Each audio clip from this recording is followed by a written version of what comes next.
Esse segundo painel agora é justamente sobre projetos de pesquisa, desenvolvimento e inovação. Tá? Para esse painel nós vamos contar aqui com o professor Odorico Conrad, que é da Univates, com o Rodrigo Fernandes, que é do Polo de Inovação, e com o Neilton, né, Ribeiro, que é o nosso presidente da nossa Fundação ProIF, né?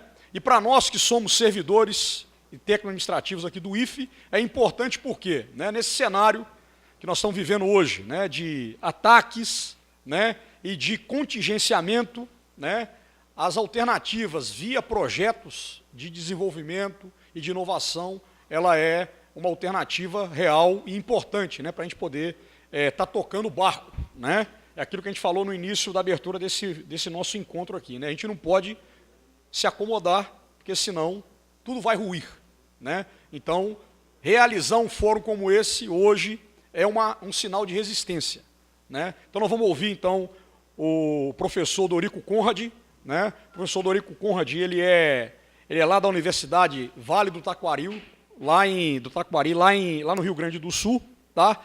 É um professor, um pesquisador que trabalha muito com P&D, né? Agora ele deu a notícia, né? Falar, ele não está rico, mas ele aprovou agora um P&D de R$1 milhão, né? Ele estava falando comigo, eu estive visitando ele também em outubro de 2016, lá em Lajeado, né? O Odorico é um cara que encarna o espírito científico, né, no melhor sentido possível, que é aquela coisa de construir as redes, né? Então, só espero, Odorico, que a nossa recepção aqui em Itaperuna mais quente do que lá em Lajeado, com certeza. Agora, espero que seja mais calorosa, né? Porque é um grande companheiro aí da área de biogás, tá? Nesse sentido aí de compartilhar. E que mostra pra gente o quê, né? Um cara com doutorado na Áustria, com experiência na Suécia, mas com uma humildade extraordinária e que faz um grande trabalho, né, lá no Rio Grande do Sul. Então, vou passar a palavra para o Odorico, depois para o Rodrigo e, finalmente, para o Neilton. Tá? Então, tá, obrigado, Adriano. Realmente, boa tarde a todos. 30 minutos, tu me dá um sinal aí. Eu vou tentar ficar entre 20 e 30 minutos, tá, pessoal?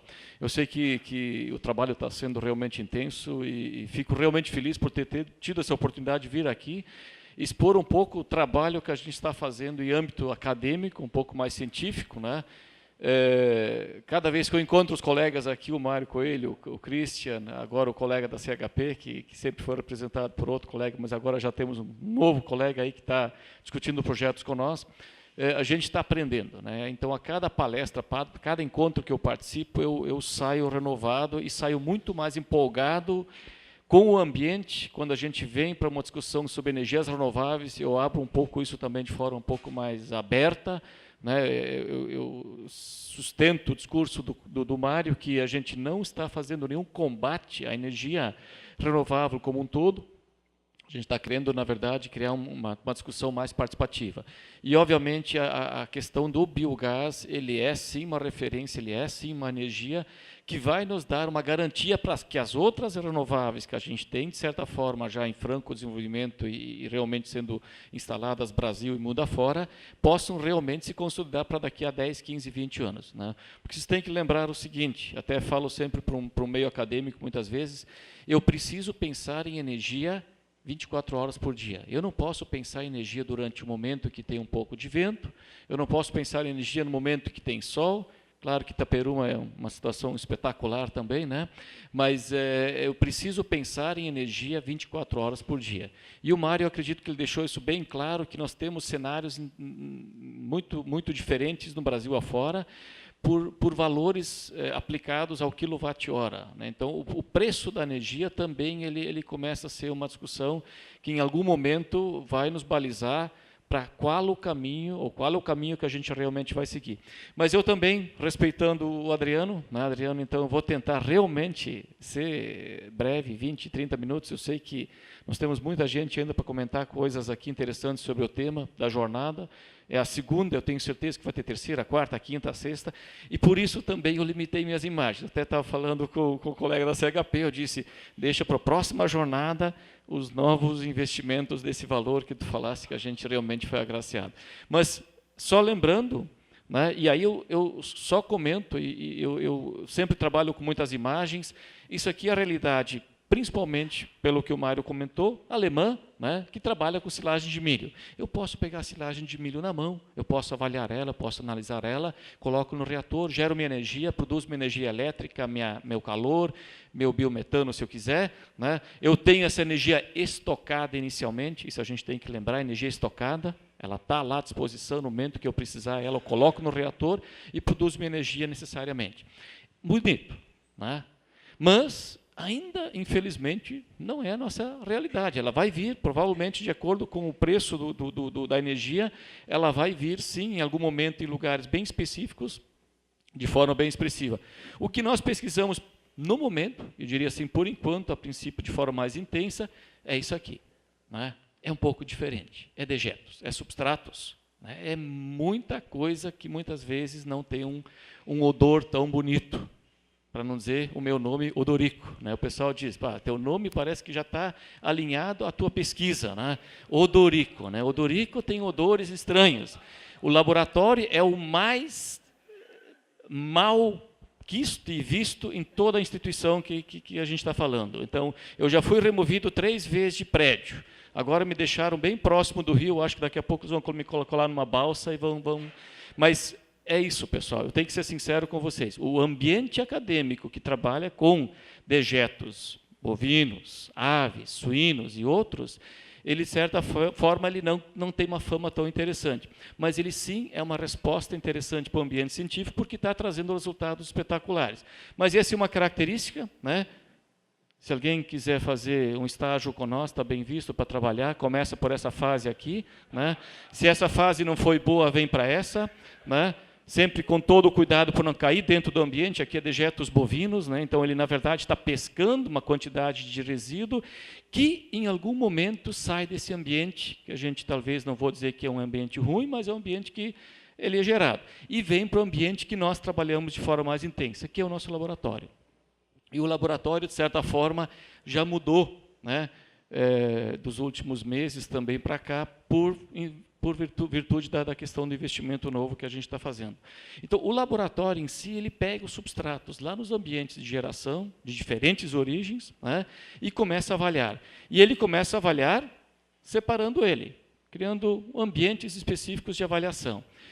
E aí eu sempre tenho que lembrar, né, todo momento, em alguma situação, a gente olha para o profissional, que nesse caso são estudantes dos ambientes técnicos, né, eles sim estão passando por uma situação, eu até diria, não tão agradável, mas com um conhecimento espetacular. Né? Eles conseguem, de certa forma, trazer, né, essa situação não tão agradável de trabalhar com dejetos. Eu abro meu coração para isso, que realmente não é tão interessante, mas eu sempre olho um pouquinho adiante. O que a gente está pesquisando? Para que a gente está trabalhando? Para onde a gente quer chegar? Aonde a gente quer chegar? Por que todo esse trabalho intenso na pesquisa?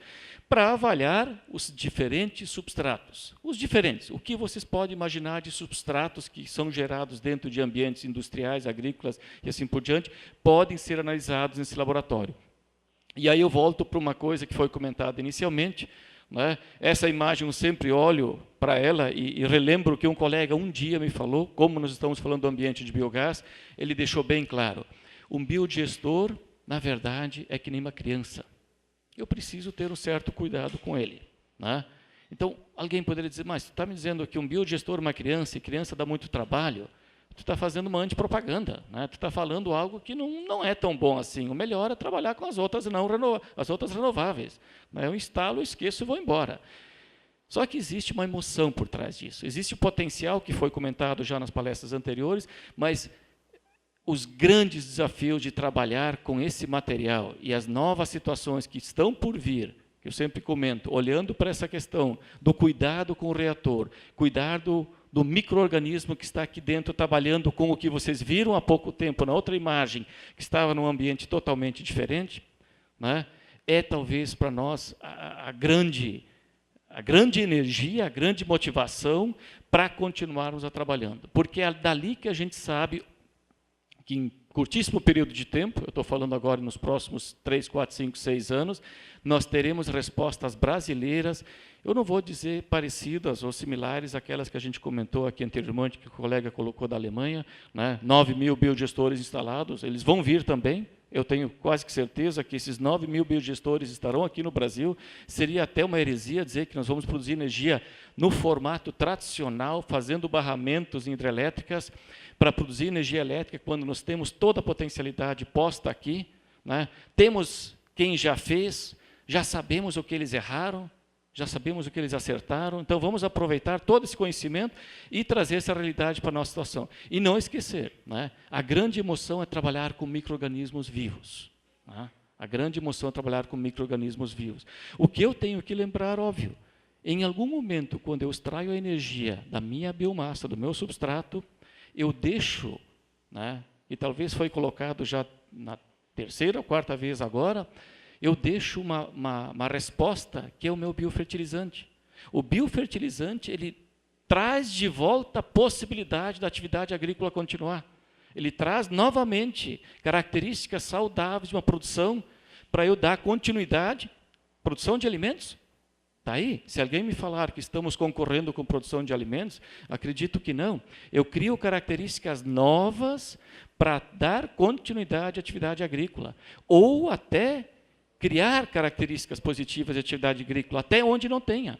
Né? A gente olha aqui, eu tive a oportunidade hoje de manhã de sair com o Adriano e olhar aqui, nós temos aqui uma região que, de certa forma, já foi ocupada, né? E pode ser que ela está, no presente momento, com uma atividade subutilizada. Daqui a pouco a gente cria características favoráveis para isso também. Eu preciso pensar no biofertilizante que sai na outra ponta.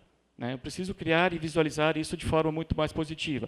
Mas voltando para a questão do reator, todos eles estão incubados no ambiente, agora estou falando em ambiente de laboratório, né? Estão incubados dentro de um ambiente com características favoráveis em termos de temperatura. E esses ambientes favoráveis criam possibilidades para os micro-organismos em cima daquele dejeto da foto inicial, produz biogás que passa por essa imagem.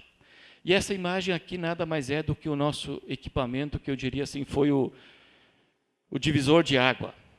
O divisor de água em que a gente conseguiu se consolidar como um laboratório, né, de avaliação de substratos em sua potencialidade para o biogás.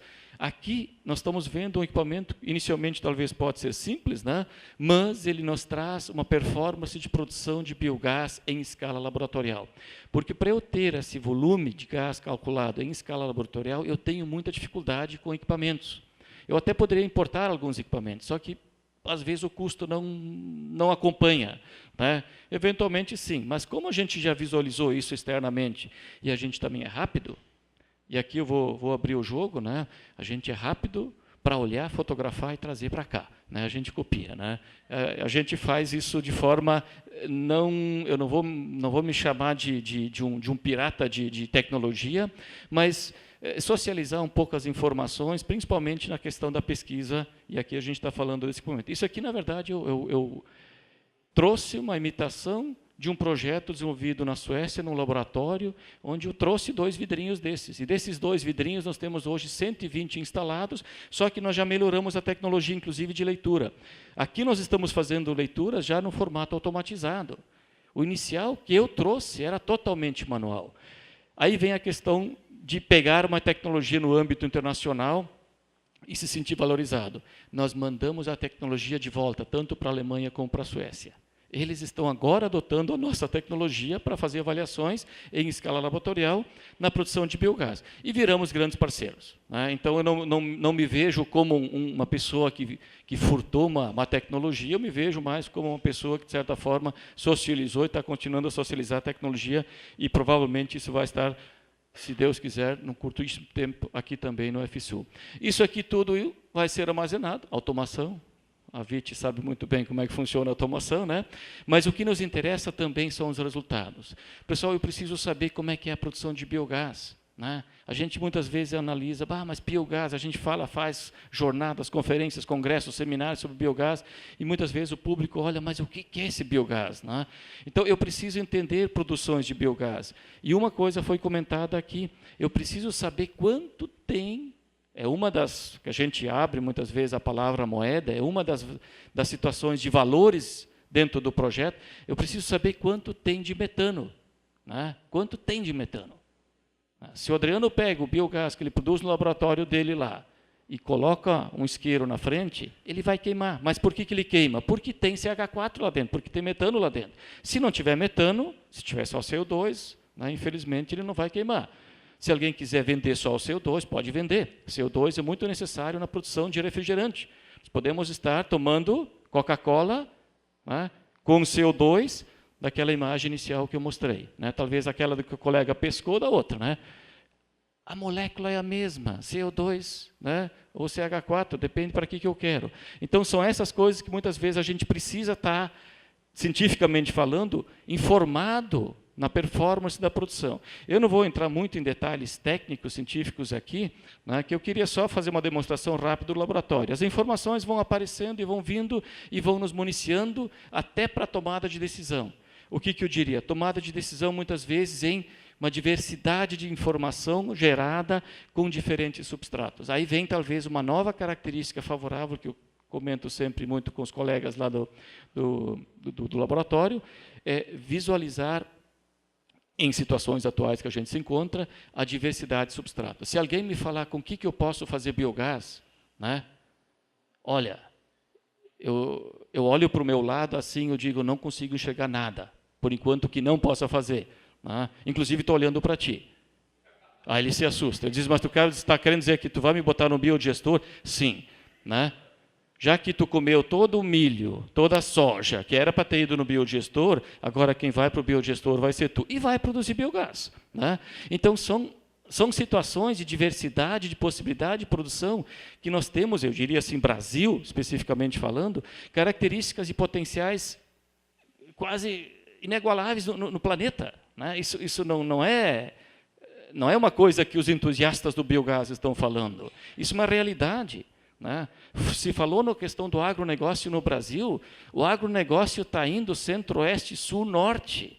Né? E com uma característica de deficiência energética e com situações de energia hidráulica no limite, né? Se nós quisermos ainda ter agronegócio, que seja algo saudável financeiramente, que seja algo que agregue valor ao produto e não simplesmente vender a soja num formato tradicional, que agregue valor à soja. Para eu agregar valor à soja, eu vou precisar de quê? Energia. Tenho energia no lugar? Não tenho.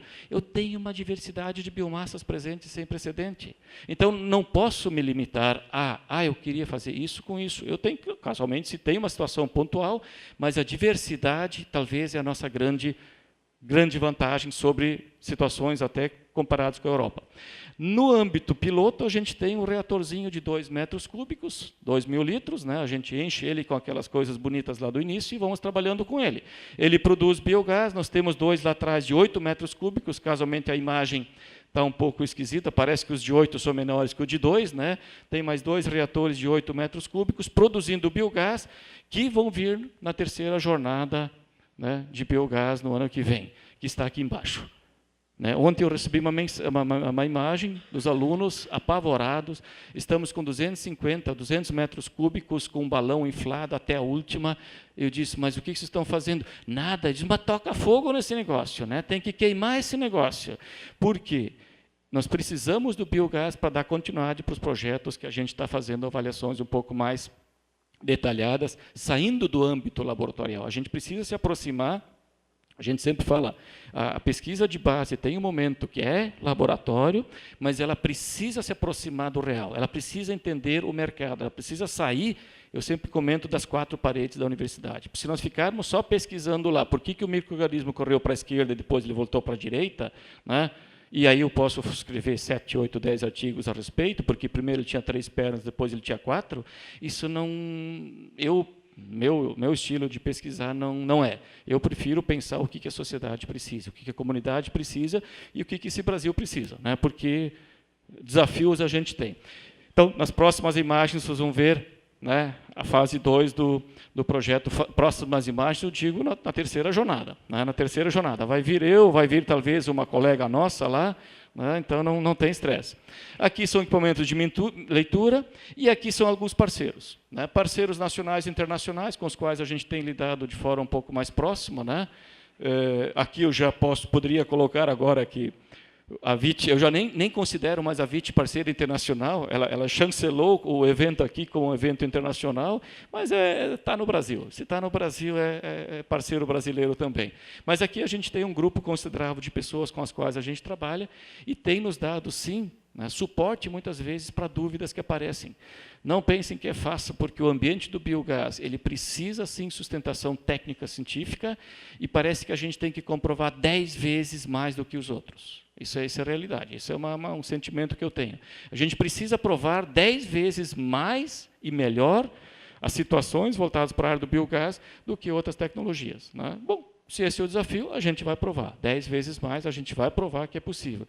E aí, claro, inicialmente saindo, eu não posso deixar de mostrar essas imagens para vocês, isso aqui, a gente saiu de um ambiente laboratório e viemos para uma questão piloto, que não era tão piloto, né? São reatorzinhos que nosso colega sempre apresenta lá da Ecocitrus, que o pessoal da CHP também tem equipamentos instalados, né? Mas ainda é no formato tradicional balão, que a gente chama canadense, ainda é. Tem um aquecimento prévio para manter aqueles 35 graus, existe. Tem movimentação da biomassa para o motor instalada aqui em 3 pontas, entrada e saída, tem. Ainda é num ambiente não como a gente gostaria de ter, sim, mas já produz biogás, e não 1 ano, 2 anos. Isso aqui nós estamos falando 2000, há uns 6, 7 anos. Né? Todo esse biogás gerado aqui é armazenado nesses travesseiros, nesses gasômetros, e ainda tem outro biogestorzinho ali no formato vertical. Mas o que eu quero mostrar para vocês, que pode ser até, em alguns momentos, ridículo para alguns, mas tem que imaginar a emoção de um cara que está lá pensando e olha que deu 73% de metano, CH4, aquilo que eu falei, aquilo que pega fogo, aquilo que explode também, né? Temos que ter cuidado com relação a isso. Isso aqui para nós foi, talvez, eu diria assim, um marco de nós conseguimos, nós sabemos, nós podemos fazer também. Né? Nós também sabemos fazer, nas nossas formas mais simples, inicialmente falando, né? Mas já sabemos fazer. Se você sabe falar no formato simplificado, te imagina quando a gente tiver mais tecnologia à disposição, aonde a gente pode chegar. Esse biogás gerado, então, com essas características, já vem para alguns equipamentos construídos aqui inicialmente com tecnologia mais local, né? Com alguns prós e contras, mas já está produzindo biogás, biometano agora, que é o biogás purificado com características similares ao gás natural que vem da Bolívia. Ele, de certa forma, é vazado e já tem a fila de abastecimento. Já estamos andando com carro a biometano. Nós chamamos de, os gaúchos são meio bairristas, né? Só para lembrar, hoje é dia 20 de setembro, é uma mega festa no Rio Grande do Sul, vai ter 2 hoje, né? Vai ter durante o dia, vai ter uma mega festa, porque é a Semana Farroupilha, Semana da Guerra dos Farrapos, né? Nós somos um povo esquisito, a gente perde uma guerra e festeja ela durante 150 anos, né? É ser realmente esquisito. Mas hoje de noite talvez vai ter uma outra batalha lá num ambiente azul, que a gente vai ver o resultado mais tarde. Né? Então, para quem fiquem atentos, que vai ter uma batalha à noite aí. Mas voltando para a nossa batalha do biogás aqui, né? O kit gás instalado em qualquer veículo tradicional que está abastecendo aqui com GNV, o gás natural veicular, ele é automaticamente, ou está automaticamente pronto para abastecer o biometano. Né? Não tem mudança técnica do equipamento, tem que apertar um parafuso, soltar outro. Ele simplesmente encosta e abastece. A gente até comenta, se eu quisesse colocar o biometano, biogás purificado, né? Remova o CO2, né? O biometano na rede tradicional do gasoduto, posso. Isso se faz largamente em alguns países europeus e nós podemos fazer, sim, isso também no Brasil. Mas se eu quiser abastecer ele direto, de forma diferenciada, também é possível. Então, eu tenho já um grande consumidor. Ele já existe. Esse consumidor não precisa ser motivado ou conquistado. Ele já existe. Ele simplesmente vai abastecer uma outra forma de energia, que eu chamo de combustível veicular. Para isso aqui ser verdadeiro, né? Aí eu sempre volto para o mundo acadêmico. A gente pode cometer algumas coisas não tão bonitas. A gente andou de forma ilegal quase por 2 anos, para lá e para cá, com esse troço aí. Né? ilegal. Fomos, eu digo assim, tudo em nome da pesquisa. A ilegalidade, a pesquisa justifica. Não estou dizendo que eu posso fazer coisas muito perversas, mas um pouco de legal eu posso ser. Né? Porque se a Agência Nacional do Petróleo não tem uma resolução clara de uso veicular de biometano, né, o que a gente faz? A gente comunica a ela, nós estamos pesquisando, e ela não se manifesta. A gente está andando. Ó, já estamos andando. Ela não se manifesta. Passaram mais um ano. Ó, pessoal, nós estamos andando e vamos botar na rede. Opa, eles ficaram preocupados. Né? Aí eles vieram. Aí vieram olhar se realmente a gente sabia fazer esse negócio. E sabíamos, de forma trivial, simples, mas fazíamos. E eles criaram a resolução da ANEEL sobre o uso, né, de combustível. Pessoal, nós estamos falando de mais uma opção de combustível veicular no país. Não é só etanol, gasolina, que está aí, o diesel, ou biodiesel. Né? Nós estamos falando, ou o próprio GNV, nós estamos falando da sexta opção, se eu não errei nos números, de um combustível veicular para o Brasil. Então, a Agência Nacional de Petróleo veio, nos visitou, nos avaliou, nos monitorou, nos auditou, nos perguntou, e nós falamos sim, pode. Tá? E em cima dessas informações, eles falando com outros colegas também do ambiente de pesquisa de biogás, criaram a resolução. E já fizeram uma nova reformulação nela para deixá-la mais interessante ainda. Então, são desafios que muitas vezes a gente quer fazer, mas tem o freio ou a barreira legal. Né? E nesse caso, hoje eu me sinto à vontade de dizer, fizemos ilegal, andamos ilegal. Né? O carro andando para cima e para baixo com um combustível não legalizado. Né? Mas, claro que para a gente andar com o carro para cima e para baixo, nós andamos com nossos carros. A gente não colocou carros de outras pessoas para rodar, porque nós somos o grupo que tem que pesquisar isso. E andamos com o carro para cima e para baixo. Andamos 100, 200, 300, 400, 1.000 quilômetros e desmontamos motores. Começamos a olhar o desgaste dos motores. Né? Olhamos a questão da eficiência, quantos quilômetros anda cada veículo com 1 metro cúbico de biogás, qual é o rendimento desse negócio. Isso, de certa forma, foi nos trazendo cada vez mais informações saudáveis. Por quê? O desgaste do motor, similar a qualquer outro combustível veicular. O rendimento bateu com o GNV, gás natural, ficou ali. Né? Então, a gente estava vendo números que se apresentam em termos de custo. Né? Se eu ando com, não sei, 1 litro de gasolina, ando 10, 12 quilômetros, depende do carro, né? Com 1 metro cúbico de gás natural, eu ando 15, 16, 17, só que o preço é a metade. Olha onde é que termina essa conta no final. Eu estou tendo uma economia de 40% no mínimo, olhando de forma bem bodega mesmo, uma economia custo andando com gás natural, se fosse o caso, ou biometano. Então, são instrumentos interessantes. A pesquisa não termina só em carro leve. Obviamente, a gente teve uma presença na universidade de um veículo que não era um veículo nacional.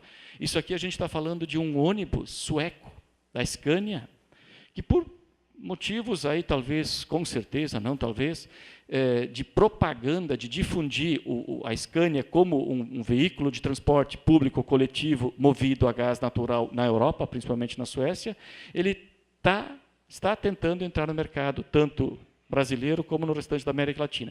Esse ônibus, na verdade, ele foi para o México, esse aqui, não estou dizendo um similar, esse bicho aqui. Ele veio com as características idênticas às características suecas, em termos de segurança, assentos, tudo, igualzinho. Foi para o México, né, para fazer avaliações em rotas que se usa gás natural. Ele foi para a Colômbia, e da Colômbia veio parar na universidade com, agora, não mais gás natural, para ver a performance com biometano. Olhamos a mesma coisa, olhamos tudo que é possível olhar dentro da questão de escapamento, seja de emissões, quais são as emissões que o ônibus, com as características suecas, trazendo para o mercado brasileiro, usando o nosso biometano gerado lá naquele reatorzinho lá que vocês viram inicialmente, quais são as reais situações voltadas ou vinculadas às emissões. Espetaculares. Né? Nós fizemos um relatório final, nem vou trazer esses dados aqui, mas existe dentro das resoluções do CONAMA um índice, um limite de emissões. Todas as emissões ficaram muito abaixo.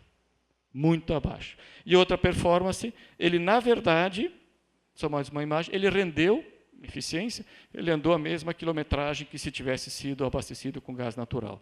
Então, mostra que sim, nós temos hoje já biometano com condições de disputar o mercado, sempre é a questão preço que a gente tem que avaliar, que pode ser uma resposta para atender uma demanda pontual. A gente sabe claramente, em termos de emissões, agora eu estou falando em transporte público, principalmente, eu acho que hoje a gente deveria apostar firmemente no transporte público, né, em ambientes urbanos, com veículos movidos, de preferência biometano, que é o que a gente faz de forma mais eficiente, né? Mas com qualquer outra característica que não seja tão poluente. Usar diesel hoje em ônibus movido em ambiente urbano é uma heresia para a saúde pública, né? É uma heresia para a saúde pública. Nós temos que pensar como vamos mudar isso aí. E nós não podemos tirar os ônibus, muito pelo contrário, a gente tem que colocar mais ônibus à disposição, para retirar ou possibilitar que a pessoa possa ir e vir para o seu trabalho, de preferência, num transporte público de qualidade, e sempre respeitando as questões da saúde, quando a gente fala em termos de emissões. E, pessoal, meio para finalizar, eu não sei como é que está com o meu tempo. 3 minutos. Bom, vai. 3 minutinhos e uma pequena propaganda. Nós tivemos a oportunidade, junto com a Companhia Rio-Grandense do Rio Grande do Sul e também com a Secretaria de Minas e Energia, fazer um mapeamento, ou seja, avaliar como é que estão as biomassas no Estado, né? Nós não entramos ainda, que o Mário já fez de forma separada, nas biomassas voltadas por um viés que a gente chama as plantas energéticas, as biomassas energéticas. Se nós entrarmos com essas, a potencialidade vai para a estratosfera. Nós fizemos um atlas das biomassas do Estado, olhando onde é que estão as biomassas, olhando dejetos de diferentes características, né, resíduos oriundos de frigoríficos e laticínios e abatedouros e assim por diante, e visualizamos como é que isso se comportaria se isso, aquilo que a gente levantou, os substratos, fossem transformados em biogás e biometano, na conversão, da purificação. Nós tivemos um pequeno mapa. E, pessoal, isso aqui é só um cenário. Eu posso criar 20, 30. Nós fizemos, no Atlas tem 6 ou 7 cenários. Tem que só cuidar para também não falar numericamente alguma coisa equivocada. Mas nós temos um cenário que a gente pensou fortemente nas biomassas que eu tenho hoje acesso. Não preciso ainda criar uma infraestrutura para acessar as biomassas, né? Eu tenho um cenário que aqui, nesse grupo aqui, que é onde tem uma produção fortíssima, né, de suínos, de aves, tem muita vaca leiteira e assim por diante, de uma característica de produção com um potencial que pode chegar aproximadamente, só naquele grupo aqui, né, eu nem estou incluindo o restante do cenário, de quase 2 milhões de metros cúbicos de biogás por dia. Pessoal, talvez, eu sei que o número às vezes foge para alguns, né? Porque, o que é 2 milhões? O que eu posso fazer? Pessoal, 2 milhões de metros cúbicos é o que a nossa companhia de gás natural comercializa por dia. Ou seja, nós poderíamos trocar, né, o gás que está na rede vindo da Bolívia. Aí o pessoal sempre diz, mas aí tu vai quebrar o Evo. Não, o Evo que aproveite o biogás para fazer coisas muito boas. Daqui a pouco eu vou mandar gás para ele, né? Eu vou aproveitar a rede para ir ao inverso, ou seja, em vez de vir gás de lá, estou exagerando obviamente um pouco, né? Mas eu mando gás para ele, porque ele passa no Mato Grosso, né? Então, eu poderia, no presente momento, em um dos cenários bem simples, eu poderia botar à disposição do mercado gaúcho 2 milhões de metros cúbicos de biogás, né? Então, é espetacular. E se eu amplio isso para outras situações, ampliando outros cenários, outras biomassas, esse número vai ser muito maior. Mas aí eu me atenho a um resultado pontual aqui. Isso é mais para finalizar mesmo, para mostrar a motivação, por que a gente está realmente entusiasta com relação ao tema. Isso aqui é o que nós dividimos o Estado em COREDs, né? O Estado está dividido em COREDs, diferentes grupos. Aí são municípios, as suas situações locais, e esse COREDs aqui, que é o Vale do Taquari, onde, na verdade, está situada a nossa universidade, nós importamos 95% da energia elétrica. 95% de toda a energia elétrica consumida naquele vale, né, é importada, não é gerada no ambiente. Aí vem o que eu vou aproveitar e repetir. A geração distribuída é a bola da vez. Se eu estou importando 95% da energia de ambientes externos e tenho uma quantidade de biomassa presente aqui, eu posso pensar, sim, em ter, talvez, uma resposta direta para a minha importação. Nós fizemos cenários muito simples, pessoal, nós não entramos em detalhes, que a gente está fazendo esse estudo agora a partir dos últimos 2 meses. Nós vamos ter aqui uma resposta direta de poder participar com quase de 25% a 30% da importação da energia elétrica do ambiente externo. Eu posso responder, talvez, então, localmente, direto agora, assim, sem fazer muita coisa, com 30% a 35% da energia de forma local. Gerar no ambiente, no local. Claro que a gente é grande consumidor, pessoal, a gente também tem que lembrar, tem muitas indústrias instaladas que dependem de muita energia. Mas, se eu consigo produzir 30%, aí alguém diz, mas ainda não é 100%, mas pelo 35% da energia gerada no ambiente local, numericamente falando em valores, também de uma forma bem superficial, a gente falou em 150 milhões de reais que vão ficar na região. Pessoal, 150 milhões de reais é o orçamento do maior município da região. Né? Esse dinheiro ficaria na região, ele estaria circulando naquele lugar ali. Se alguém me perguntar, mas tu vai ter que investir quanto para gerar esses... Olha, eu não sei se eu vou passar dos 150 milhões de investimento para gerar toda a energia. Então, talvez o payback que o pessoal fala, às vezes, eu não vou exagerar, mas talvez em 1, no máximo 2 anos, eu estaria com ele ali. A partir daquele momento, aqueles 150 milhões estariam ali. Né? E esse talvez é o grande diferencial do biogás com relação às outras energias. Eu tenho aqui uma possibilidade de descentralizar a geração, levar ela para qualquer parte desse Brasil querido. E eu também deixo essa mensagem, essa chama não pode apagar, ela não vai apagar, né? Ela só vai aumentar. Então, essa aqui é uma chama de um ambiente de biogás, é um flare, né? Estamos queimando ele para mostrar que o troço pega fogo mesmo, mas, na verdade, a gente tem que direcionar isso para usos mais diretos, né? Que é calor, eletricidade e combustível veicular. E, para finalizar, deixa essa imagem aí. O ciclo fechado é o que importa também no final, né? É o que nos interessa. Em último ambiente, a gente senta no trono, produz nossa energia, faz nossa comida, né? E a vida continua. Eu deixo sempre aqui os endereços dos dois hospedeiros do Atlas. O Atlas é livre, gratuito na internet, podem baixar, usar, e qualquer dúvida que tiverem, né, me mande um grito aí. Então, obrigado pela oportunidade, Adriano, e parabéns a todos pela presença.